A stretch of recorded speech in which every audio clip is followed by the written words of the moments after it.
আলাইকুম। ২০২৪ পরবর্তী সময়ে আইসা স্বৈরাচার নিয়ে কথা বলতে হবে এটা আমি কল্পনাও করিনি। ঠিক আছে? আশা করছিলাম মানুষের কাঙ্ক্ষিত পরিবর্তন চলে আসবে। ২০২৬ সালের যে নির্বাচন হয়েছে, নির্বাচনের শেষ মুহূর্তে আইসা বর্তমান ক্ষমতাসীন দলের প্রধান নিজেও হাঁ ভোটের পক্ষে ক্যাম্পেইন করলেন। জনগণকে হাঁ ভোট দিতে বলছে। ঠিক আছে? হাঁ ভোট জয়যুক্ত হয়েছে। কিন্তু ক্ষমতায় যাওয়ার পরে পেশি শক্তি ব্যবহার করে গণভোটে হাঁ ভোট বিজয় হওয়ার পরেও তার কোনো মানে সংস্কারের পক্ষে তার কোনো অবস্থান নাই। ঠিক আছে?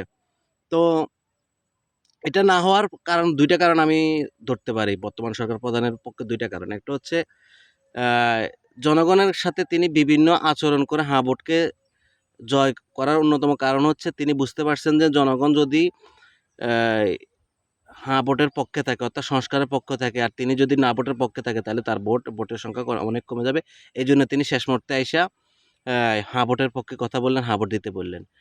যেহেতু তারেক রহমান মজলুম ছিলেন তাই তার আ ব্যবহারের দিকে আমি কোনো খারাপ কথা বলতে চাই না।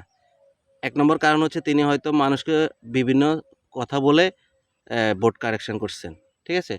আর ২য় কারণ যেটা হতে পারে যে এই গণভোটে হ্যাঁ বিজয় হওয়ার পরেও সেটার পক্ষে কাজ না করার ২য় যে কারণ হতে পারে সেটা হচ্ছে তারেক রহমানের তার দলের উপর কোনো কন্ট্রোল নাই।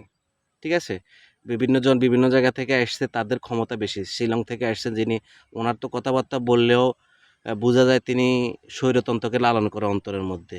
যদিও অনেকে মুখে অনেক গণতন্ত্রের কথা বলে, মানুষের কথা বলে কিন্তু অন্তরটা তাদের স্বৈরতন্ত্র হয়ে গেছে।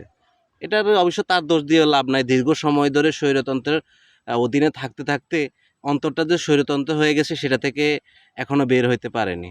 যদিও জনগণ স্বৈরতন্ত্রকে কবর দিতে চায়, কিন্তু আমাদের বেশিরভাগ রাজনৈতিক নেতারা সেটাকে অন্তরে লালন করতে চায়।